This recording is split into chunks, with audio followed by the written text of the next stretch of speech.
Ahora que tu marido ha muerto, haz tu duelo, haz las maletas y no vuelvas jamás, dijo mi nuera mientras cenábamos.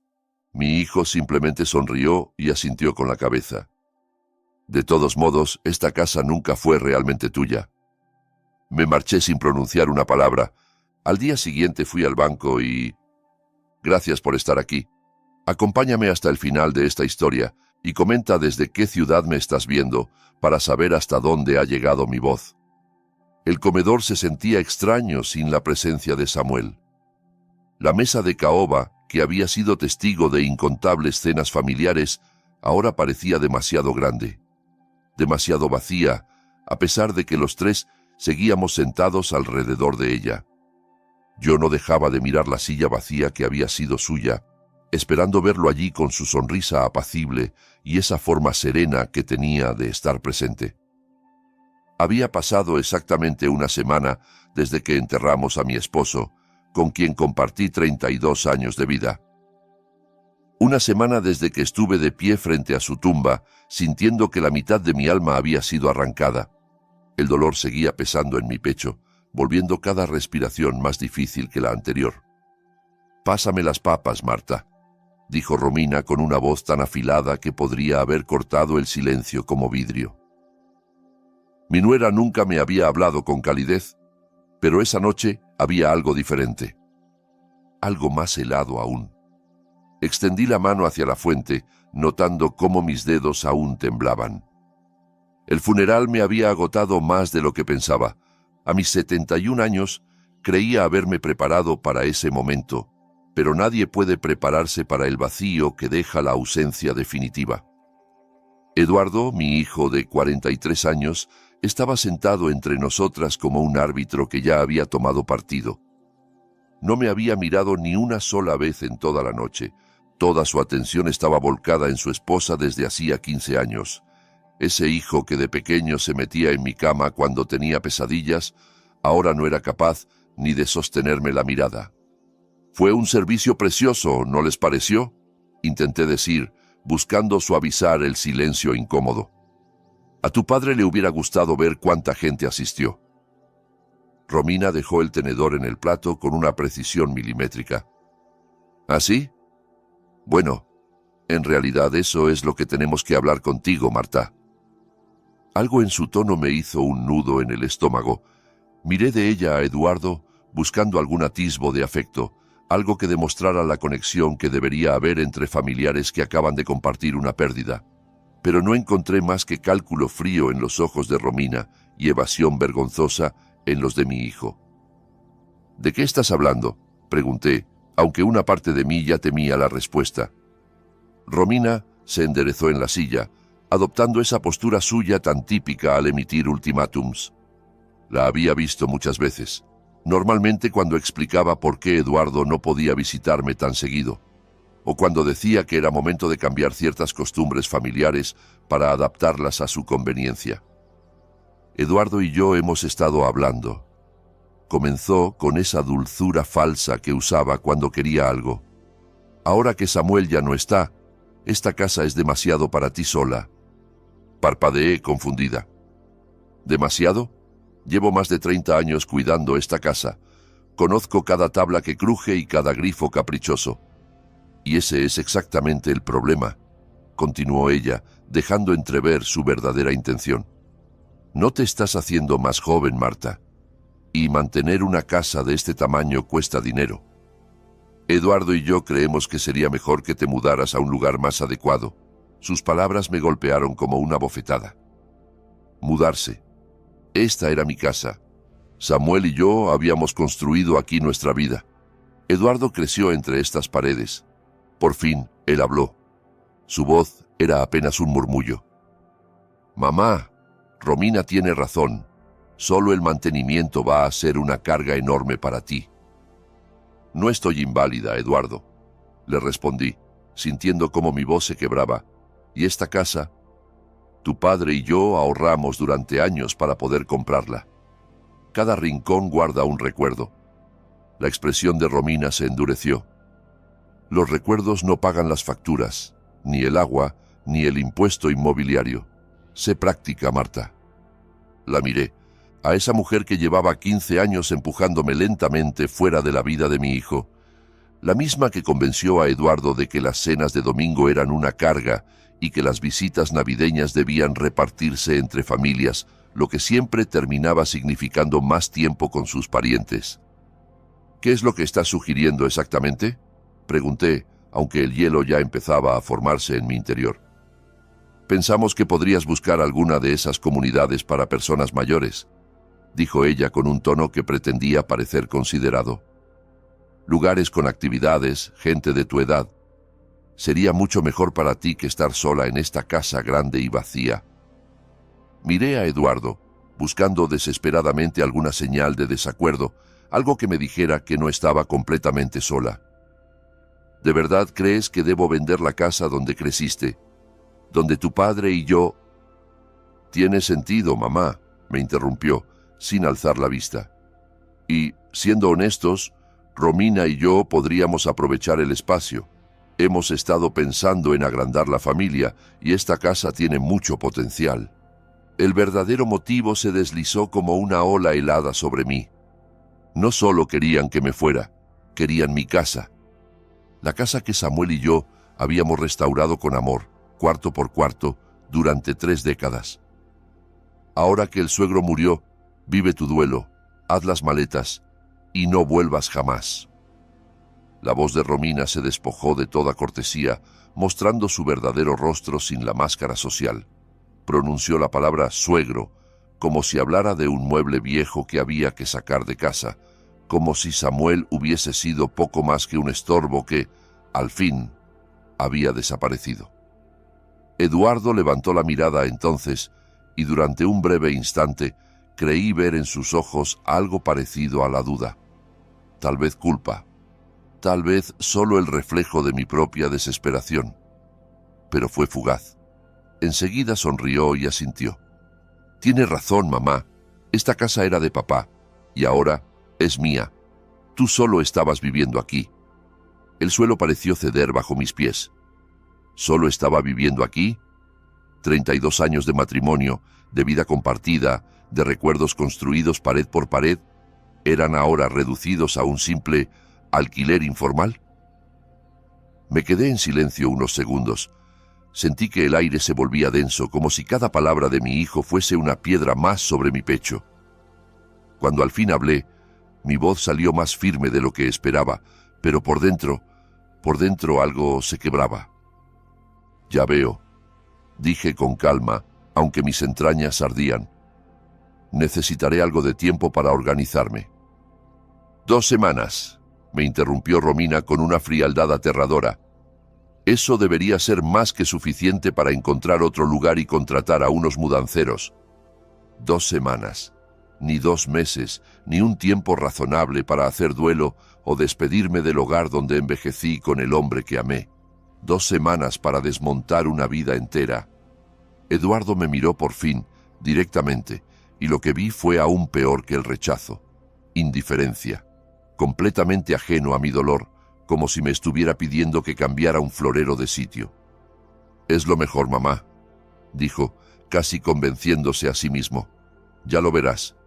Subí las escaleras con las piernas temblorosas, rumbo a la habitación que había compartido con Samuel durante más de 3 décadas. Cada paso era un esfuerzo, como si estuviera ascendiendo una montaña de recuerdos. La puerta aún olía a su colonia. Sus gafas de lectura seguían en la mesita de noche, tal como las dejó la noche anterior a su infarto. Me senté al borde de la cama y miré mi reflejo en el espejo del armario. La mujer que me devolvió la mirada parecía tener 10 años más. Su cabello plateado lucía apagado, y los ojos, una vez brillantes, estaban nublados por la traición y el desconcierto. En 2 semanas debía abandonar esa habitación, empacar los restos de una vida construida con esfuerzo y amor, y entregársela a un hijo que acababa de decirme que jamás había sido mía. Pero en medio de esa oscuridad que me envolvía como un manto, algo comenzó a despertar. Algo pequeño, duro, férreo. Una determinación silenciosa. Samuel siempre se había encargado de nuestras finanzas, pero él, tan meticuloso, Me enseñó a ser detallista, a prestar atención, y en ese momento supe que tenía que actuar. Al día siguiente fui al banco. No como una viuda frágil, sino como una mujer que había decidido recuperar el control de su destino. Me senté frente a Helen, la directora de la sucursal, una mujer de modales suaves y mirada atenta que me recibió con la simpatía reservada para quienes acaban de sufrir una gran pérdida. Señora Herrera, lamento mucho lo de Samuel. Siempre fue un caballero. Me preguntaba por mis nietos cada vez que venía. Gracias, Helen. Él también le tenía mucho cariño, dije mientras tomaba asiento con el bolso firmemente apretado entre mis manos. Necesito entender mi situación financiera. Samuel manejaba todo, y la verdad, me siento bastante perdida. La expresión de Helen se suavizó aún más mientras tecleaba en su ordenador. Al cabo de unos segundos, sus cejas se alzaron ligeramente. Vaya, murmuró. ¿Pasa algo?, pregunté, el corazón acelerado. No exactamente, es solo que hay muchas más cuentas de las que imaginaba. Comenzó por la cuenta corriente compartida, desde donde solíamos pagar los gastos del hogar. El saldo era modesto, pero suficiente para cubrir varios meses de gastos si era cuidadosa. Me sentí aliviada. Al menos no estaba en la ruina. Luego me mostró una cuenta de ahorros conjunta. Esa tenía un monto considerable, suficiente para vivir sin preocupaciones durante varios años. Samuel era muy ordenado, comenté, notando cómo mi espalda se enderezaba por primera vez en días. Eso sin duda, respondió Helen, aún mirando la pantalla con cierto asombro.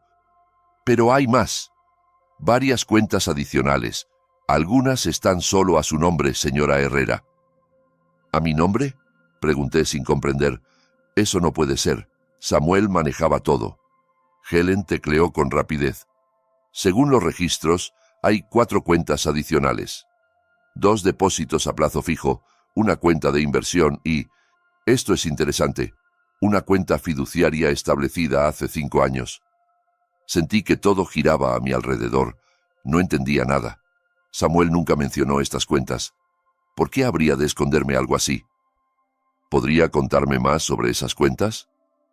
Helen imprimió varios documentos y me los fue entregando uno a uno.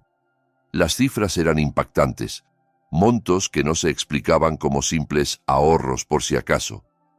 Entonces me hizo una pregunta que lo cambió todo. ¿Su esposo expresó alguna vez preocupación por temas familiares? A veces los clientes crean cuentas separadas para proteger a su pareja en caso de disputas o presiones externas. Me quedé muda. ¿Protegerme? ¿De quién? Pero en ese instante, muchas piezas comenzaron a encajar. Las preguntas de Samuel sobre los gastos de Romina, su silencio cuando Eduardo mencionaba sus deudas, su negativa a que nuestro hijo lo acompañara al banco incluso cuando él insistía. ¿Puede mostrarme todos los detalles?, pedí con la voz baja. Helen imprimió más documentos. Los depósitos se repetían con regularidad, algunos pequeños, apenas $50, otros más generosos, pero todos constantes, una estructura de protección meticulosa. Samuel no solo estaba manejando las finanzas, estaba construyendo un muro invisible a mi alrededor. Un refugio. Y mientras Eduardo y Romina medían mi cocina con una cinta métrica, creyéndose dueños de mi futuro, yo tenía algo que ellos desconocían por completo: seguridad, apoyo y ahora, poder. Hay algo más, dijo Helen con cautela como si se adentrara en terreno delicado. La cuenta fiduciaria que mencioné ha estado recibiendo transferencias regulares desde una cuenta empresarial. La cuenta de la constructora Herrera, según nuestros registros, ha estado activa durante los últimos 5 años. Sentí que el aire me faltaba. ¿La constructora? Samuel vendió ese negocio cuando se jubiló. Mi hijo me dijo que el dinero apenas alcanzó para pagar las deudas. Helen volvió a consultar la pantalla, ahora más concentrada que antes. Según el sistema, la cuenta empresarial sigue activa. Se han realizado depósitos frecuentes y luego esos fondos han sido transferidos a su cuenta fiduciaria. Señora Herrera, creo que debería hablar con el contador de la empresa. Hay más en su situación financiera de lo que usted misma sabe, Salí del banco aturdida, con el bolso repleto de extractos y documentos que apenas comenzaba a comprender. No fui directamente a casa. Me detuve en una cafetería pequeña y me quedé dentro del coche, leyendo una y otra vez los papeles que Helen me había entregado. Los números no mentían. Samuel había estado protegiéndome sin que yo lo supiera.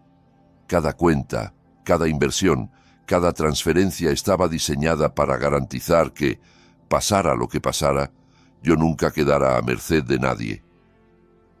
Mientras repasaba los extractos de la cuenta fiduciaria, noté un patrón. Los depósitos coincidían con las visitas de Eduardo, siempre cantidades mayores después de que él pedía pequeños préstamos o cuando Romina insinuaba problemas financieros.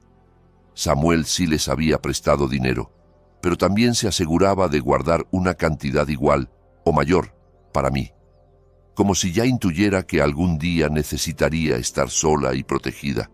Mi teléfono vibró. Era un mensaje de Eduardo. «Mamá, Romina ya encontró un agente inmobiliario para listar la casa. Podemos empezar a mostrarla la próxima semana. Espero que estén avanzando con la mudanza». Me quedé mirando el mensaje durante un largo minuto. Luego miré los extractos. Romina y Eduardo creían tener todo bajo control. Estaban tan seguros de que podían disponer de mí y de mis cosas como si fueran suyas. Pero no sabían que el terreno sobre el que habían construido su ambicioso castillo estaba a punto de desmoronarse bajo sus pies. A la mañana siguiente llamé a la contadora. La oficina de la firma Moreno y Asociados se encontraba en un centro comercial modesto, entre una tintorería y un despacho de impuestos. Jamás había estado allí. Samuel siempre se encargó personalmente de todos los trámites empresariales, diciéndome que era pura burocracia que solo me daría dolor de cabeza. Ahora entendía que no solo me evitaba el aburrimiento, me protegía. La contadora, Laura Moreno, era una mujer de mi edad, con el cabello gris recogido en un moño práctico y unos ojos cálidos detrás de unas gafas delgadas. Me recibió con cordialidad, pero con una cautela evidente. «Señora Herrera», dijo, indicándome una silla. «Antes que nada, permítame darle el pésame. Samuel era un hombre honesto y trabajador. Vamos a extrañarlo mucho». «Gracias. Ojalá hubiera conocido mejor esa faceta suya», respondí mientras me acomodaba en la silla con los documentos del banco en mi bolso. «He venido porque necesito entender mi situación. El banco me habló de ingresos empresariales que desconocía». Las cejas de Laura se alzaron levemente. «¿No estaba enterada? ¡Qué extraño! Su esposo hablaba con frecuencia de usted. Yo asumía que...» Se detuvo, repensando sus palabras. «Por favor, Laura. Necesito entender lo que está pasando». «Muy bien», dijo, y giró su monitor hacia ella mientras tecleaba. «Hace 5 años, Samuel no vendió la empresa. La reestructuró. Traspasó los activos a un fideicomiso. El fideicomiso Herrera Construcciones. Usted figura como beneficiaria principal». Sentí que el suelo se me movía. «¿Soy la propietaria de la constructora?» «Técnicamente, el fideicomiso es el propietario, pero usted es la beneficiaria, lo que significa que todos los ingresos le corresponden. Y, señora Herrera, el negocio ha sido bastante próspero». Laura imprimió varios documentos y me los entregó. Eran estados financieros de los últimos 5 años. Los montos eran sólidos, las ganancias constantes. Nada de deudas, nada de pérdidas, un negocio estable y rentable. «Pero Samuel se había retirado», musité incrédula. «Se retiró de las operaciones diarias, sí, pero seguía al mando de las decisiones estratégicas. Quien gestionaba el día a día era Tomás Beltrán. ¿Lo conoce?» Asentí. Tomás había trabajado con Samuel desde joven. Lo vimos crecer en la empresa, empezar como aprendiz y llegar a ser capataz. Estuvo en el funeral, uno de los pocos que parecía genuinamente devastado. Tomás ha sido esencial en los últimos años. Samuel organizó todo para que recibiera un porcentaje de las ganancias como bono. Eso lo mantuvo motivado y leal, y ha funcionado muy bien. Me quedé en silencio. Por dentro, mi mundo entero se estaba reescribiendo. Samuel no solo me había dejado un hogar, me había dejado un imperio silencioso. Y nadie, ni siquiera Eduardo, lo sabía. ¿Por qué no me lo dijo?, pregunté apenas con un hilo de voz. Laura dudó y luego habló con cautela. No es mi lugar, pero Samuel me dijo que estaba preocupado, que su hijo tenía problemas económicos y su esposa era ambiciosa. Temía que si la familia conocía estos ingresos, podrían presionarlo para compartirlos, poniendo en riesgo su futuro, el suyo. Todo encajaba. Cada vez que Eduardo pedía dinero, cada vez que Romina decía que nosotros parecíamos vivir tan bien, Samuel estaba calculando cómo ayudar sin dejarme desprotegida. Estaba protegiéndome, dije, sintiendo la revelación como una caricia profunda. Protegiéndolos a ambos, en realidad, respondió Laura. Los préstamos a su hijo fueron muchos, pero salieron de la cuenta operativa de la empresa, no de sus activos personales, y estaban documentados. Sacó otro expediente. Estos son los contratos de préstamo, cada uno firmado por Samuel y Eduardo, formalizados como transacciones comerciales con intereses y plazos de pago. Abrí el archivo con manos temblorosas, página tras página, firmadas, montos altísimos, decenas de miles de dólares, préstamos para proyectos, negocios, oportunidades que seguramente nunca prosperaron. ¿Eduardo ha estado pagando algo?, pregunté, aunque ya imaginaba la respuesta. La deuda total, incluyendo intereses, ronda los $87,000, y hay varios pagos atrasados. No ha cumplido con casi ninguno de los plazos. Sentí un escalofrío. Eduardo le debía a la empresa familiar, mi empresa, casi $90,000, mientras me decía que mi esposo solo había dejado deudas. ¿Qué pasa con esas obligaciones ahora? Se transfieren junto con los activos. Como beneficiaria del fideicomiso, usted puede exigir el pago o renegociar las condiciones. Los papeles seguían acumulándose en la mesa, pero más que abrumada, me sentía poderosa. Había vivido creyendo que dependía de la buena voluntad de los demás, y ahora entendía que todo ese tiempo, Samuel había estado preparándome una salida. Quiero reunirme con Tomás cuanto antes, y quiero entender todas mis opciones respecto a esas deudas. ¿Quiere que lo llame hoy mismo? Por favor. Y Laura, le agradecería que esta conversación quedara entre nosotras por ahora. Por supuesto, la confidencialidad es fundamental en este trabajo. Salí de la oficina sabiendo que nada volvería a ser igual. No solo había recuperado mi lugar, había heredado el timón del barco. De camino a casa, mi móvil volvió a vibrar. Otro mensaje de Romina. Marta, la agente inmobiliaria quiere venir mañana con un fotógrafo. Asegúrate de que la casa esté limpia y despejada. La primera impresión es crucial para los compradores. No respondí. Simplemente guardé el teléfono y seguí manejando. Que sigan planificando. Que sueñen con colores de pared y remodelaciones. Que se imaginen tomando café en mi cocina. No sabían que todo ese castillo de ilusiones estaba construido sobre cimientos que ya comenzaban a resquebrajarse. Esa misma tarde, entré por primera vez al despacho de Samuel desde su fallecimiento. Todo estaba como él lo había dejado. Carpetas etiquetadas con precisión, archivadores ordenados alfabéticamente y su viejo reloj de bolsillo aún colgado junto al escritorio. Ahora entendía por qué era tan meticuloso. No era obsesión, era previsión. Cada factura, cada recibo, cada contrato, una piedra más en el muro que había construido para protegerme. Me senté en su silla de cuero, la misma desde la que tantas veces lo vi leer con serenidad, y por primera vez sentí que no estaba sola. Él seguía aquí, conmigo, en cada detalle, en cada número, en cada decisión que había tomado por amor. Al día siguiente, Tomás Beltrán llegó puntual. Entró con paso firme, pero con el rostro visiblemente tenso. A pesar de sus 55 años, seguía teniendo las manos gruesas y curtidas de un hombre que trabaja con las suyas. Se aferraba a la taza de café como si fuese un ancla. «Señora Herrera, voy a serle sincero», dijo sin rodeos. «Desde que falleció don Samuel, he estado con el alma en un hilo. La semana pasada su hijo vino a la obra. Hablaba de evaluar activos y de optimizar operaciones. No sonaba bien. No para los que estamos aquí desde el principio. Me serví otra taza de café, más por tener algo entre las manos que por gusto». «¿Qué fue exactamente lo que Eduardo te dijo?» «Que la familia tenía dificultades económicas, que habría que tomar decisiones importantes sobre el negocio. Me pidió un inventario completo de contratos activos, maquinaria, herramientas y también proyecciones de flujo de caja. Incluso preguntó por las llaves del depósito y de la oficina». «¿Y tú qué le respondiste?»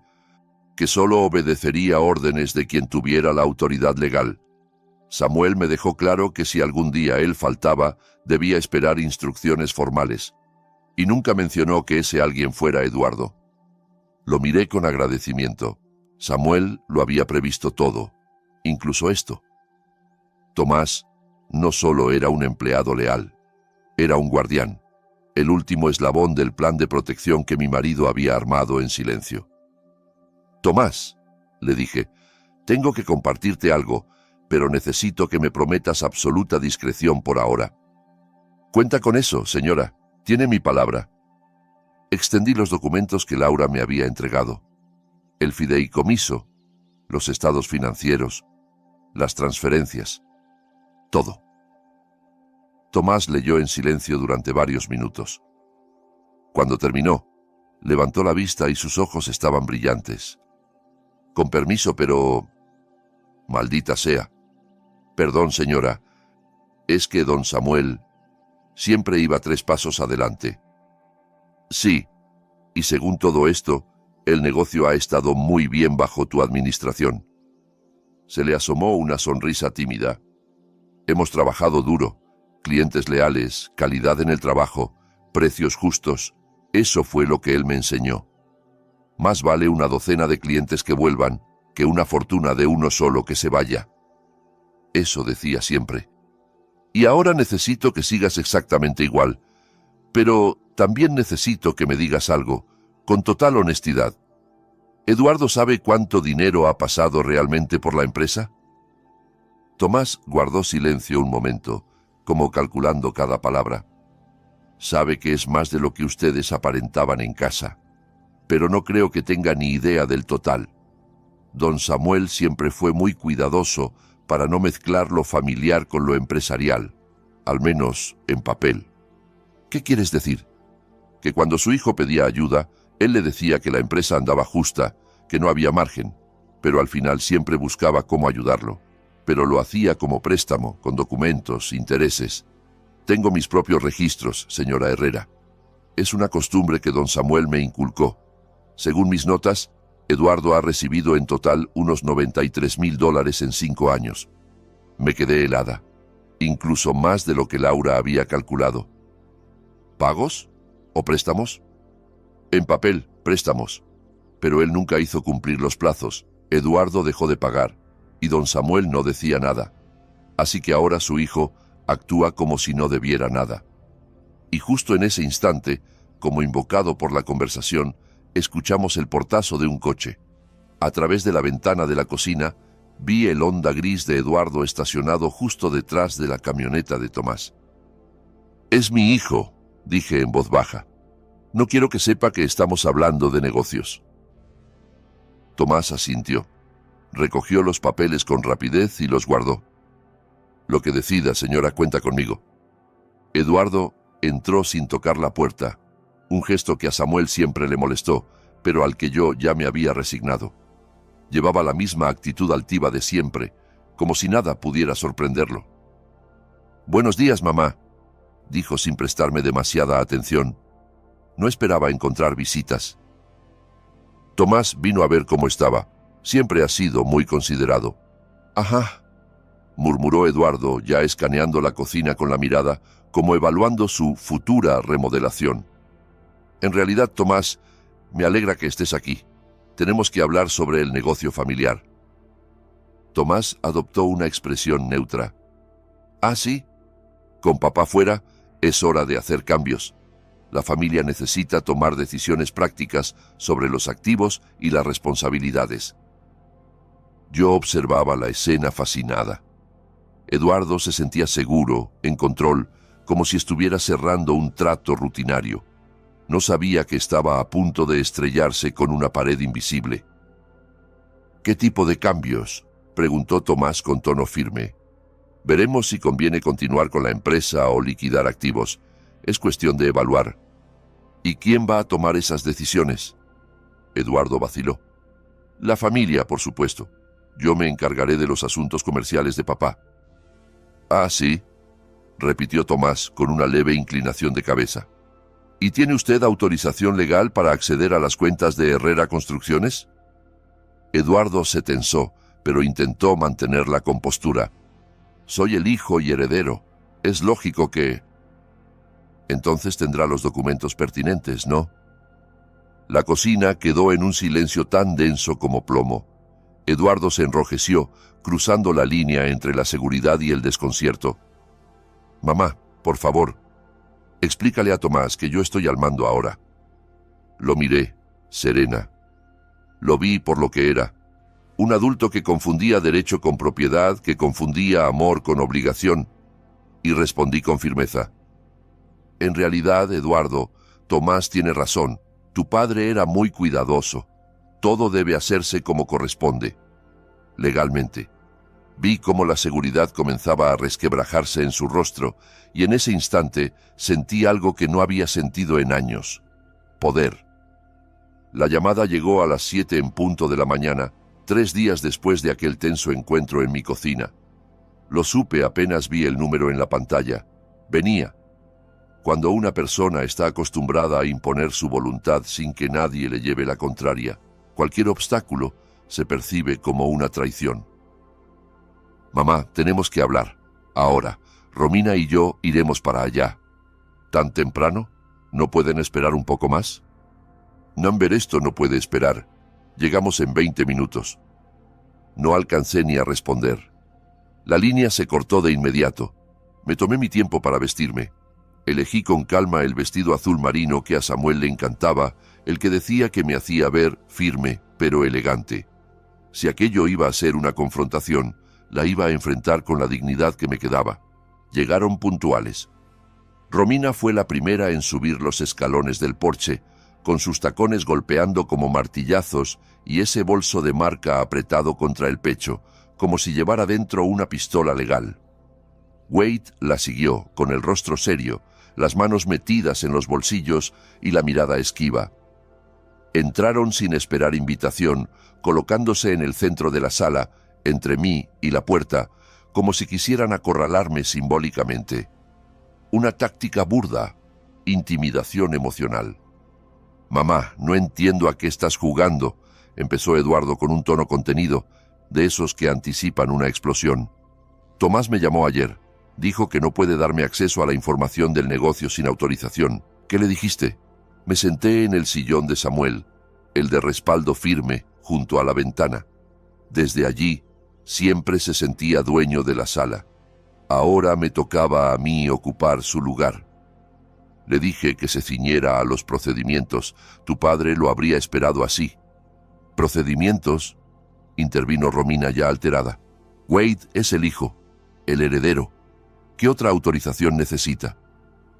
La legal, la que se acredita con documentos, no con supuestos. Eduardo frunció el ceño. ¿De qué estás hablando? El testamento de papá deja todo a la familia. Soy el albacea. Eso me da derecho a manejar los activos. Casi cierto, pero no del todo, respondí mientras tomaba el folder que había dejado a propósito sobre la mesita de centro. Lo abrí con lentitud, dejando que el gesto cobrara peso. Romina se tensó. Eduardo se inclinó hacia adelante. El testamento efectivamente distribuye las posesiones personales y esta casa entre los herederos, pero la empresa no forma parte del patrimonio desde hace 5 años. ¿Qué estás diciendo?, preguntó mi hijo con el rostro desencajado. Puse sobre la mesa los documentos del fideicomiso. La empresa Herrera Construcciones fue transferida a un fideicomiso en 2019. Ese fideicomiso tiene una sola beneficiaria, yo. El silencio fue brutal, como si de pronto el aire se hubiera drenado del salón. Romina fue la primera en agarrar los papeles. Sus uñas perfectamente pintadas se aferraban a las hojas como si pudiera rasgar con ellas la realidad misma. Eduardo se inclinó a leer sobre su hombro y sus mejillas fueron perdiendo color a medida que las palabras se convertían en certezas. «No puede ser», susurró ella. «Tú no sabes nada de negocios. No sabes ni revisar una cuenta bancaria. ¿Cómo podrías manejar una empresa?» «Tienes razón, yo no manejaba nada. Samuel lo hacía todo. Pero por lo visto, él sabía cosas sobre esta familia que yo no supe ver». Eduardo se dejó caer en el sofá como si sus piernas ya no pudieran sostenerlo. «Papá siempre dijo que el negocio apenas daba para sobrevivir, que los márgenes eran muy bajos». «Mentía», respondí con firmeza mientras le pasaba los estados financieros, «no para hacerme daño, sino para protegerme, para protegernos, de ustedes». Eduardo miró los números atónito. «¿Y ese dinero? ¿Dónde fue a parar?» «Una parte vino a mí, pero otra parte fue para ti, Eduardo, para ustedes, casi $90,000 en préstamos a lo largo de 5 años». Romina le arrebató los documentos, leyó rápidamente y su rostro se torció en una mueca de furia. «¿Préstamos? Wade, me dijiste que eran regalos, que tu padre nos ayudaba porque confiaba en ti». «Lo eran», respondió él, aunque su voz carecía de toda convicción. «Papá nunca me exigió pagos, ni siquiera los mencionaba». «Sí, los mencionaba», intervine con calma. «Los contratos existen, están firmados, con intereses y plazos. Que tu padre eligiera no cobrarte no significa que no existan». Se quedaron callados. El golpe había sido directo. El castillo de arena se derrumbaba. «Pero aún queda la casa», dijo Romina de repente, tratando de aferrarse a lo que creía seguro. «Sigue siendo de Wade. Vale más que una constructora cualquiera». La miré con serenidad. «Es una hermosa casa, sí. Claro que también está hipotecada». Eduardo alzó la cabeza con brusquedad. «¿Qué? Papá dijo que ya estaba pagada».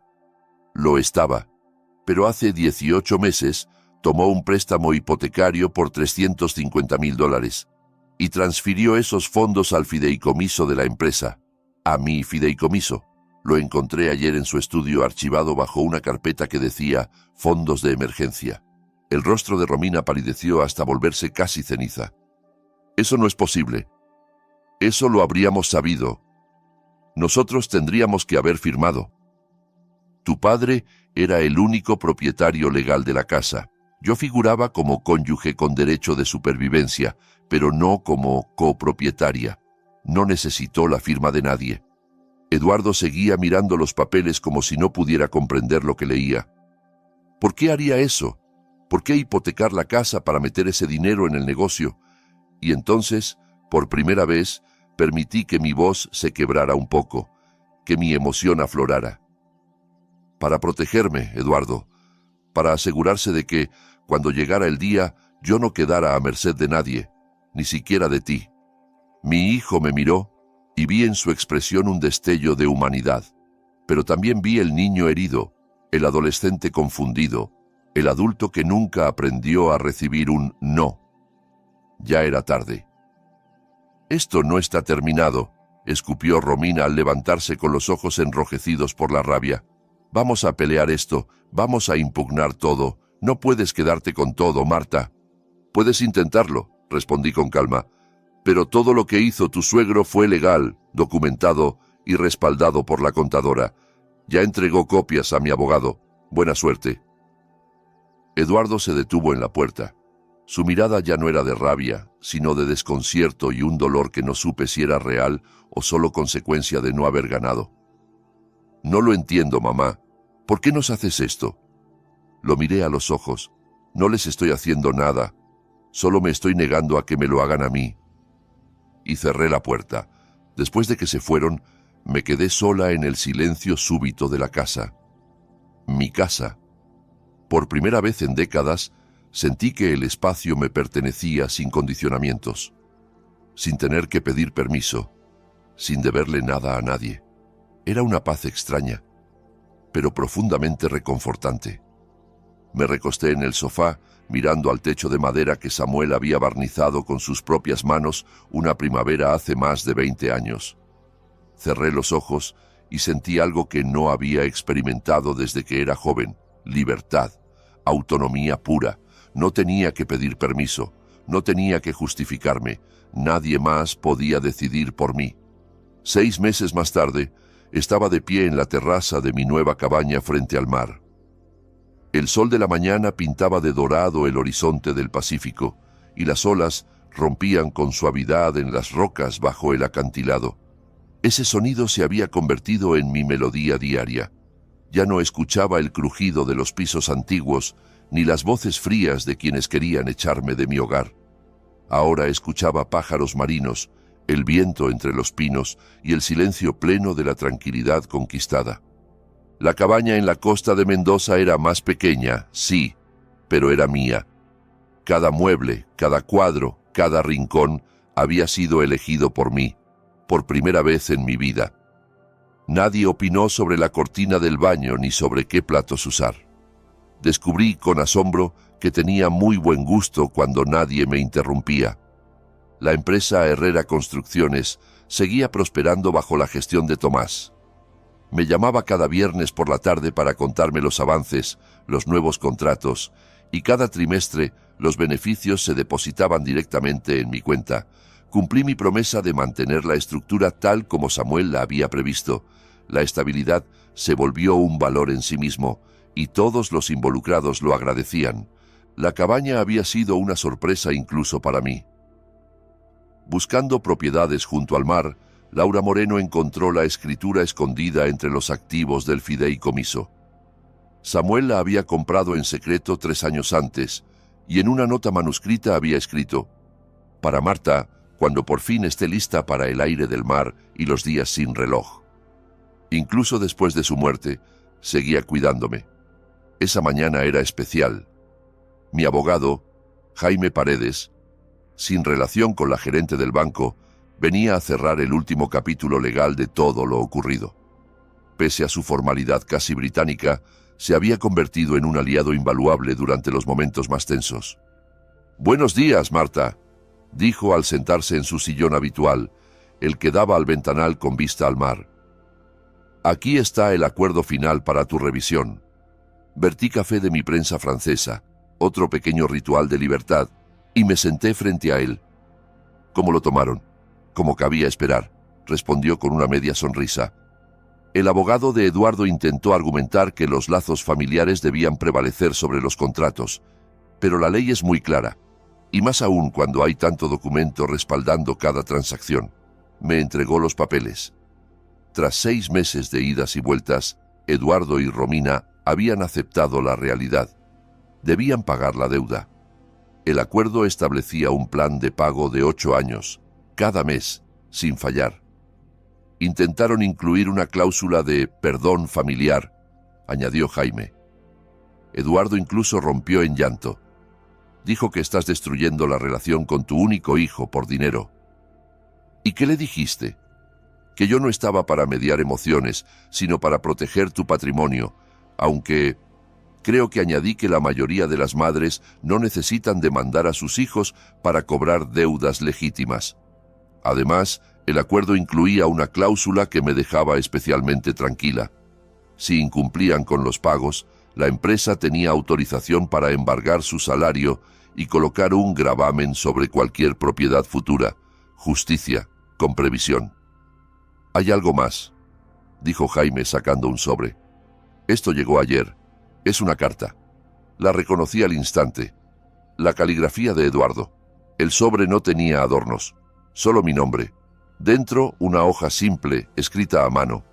«Mamá, sé que probablemente no me perdones por haberte enfrentado, pero quería que supieras que ahora lo entiendo. Papá no te estaba alejando de nosotros, te estaba protegiendo. y me costó perder casi todo para darme cuenta de cuánto di por sentado. Romina y yo empezamos terapia de pareja. Estoy trabajando en 2 empleos para cumplir con el plan de pagos. Ojalá algún día quieras hablar conmigo de nuevo. Lo siento por todo. Eduardo. Doblé la carta con cuidado y la dejé a un lado. Sentí que era sincera, sí, pero también sabía que llegaba tarde. No se pide perdón cuando uno pierde. Se pide perdón cuando se comprende lo que ha hecho. Y eso aún no lo había demostrado. ¿Quieres que le responda algo?, preguntó Jaime. Number, si quiere recuperar algo conmigo, que lo haga igual que pagará la deuda, poco a poco, con constancia y sin excusas. Después de que se marchó, salí con mi café a la terraza. El mar seguía hablando con la costa. Volví a leer la carta de Eduardo.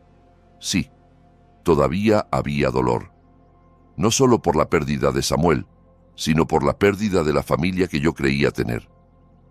Pero por debajo de ese duelo había algo mucho más profundo: satisfacción.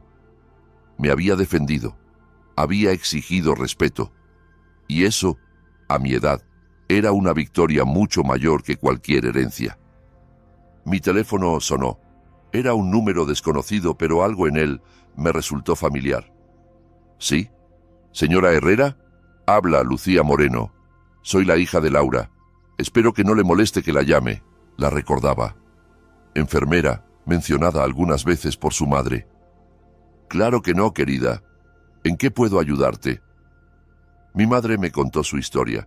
Estoy organizando un grupo de apoyo para mujeres que han sufrido manipulación financiera dentro de sus propias familias, y pensé, ¿estaría usted dispuesta a contar su experiencia?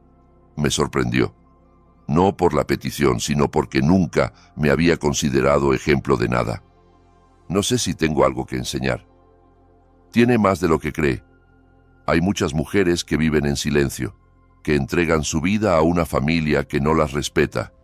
Su historia puede ser una luz para ellas. Guardé silencio un momento. Vi una gaviota sumergirse en el mar, levantar vuelo con una presa en el pico. 6 meses atrás, yo era una viuda arrinconada.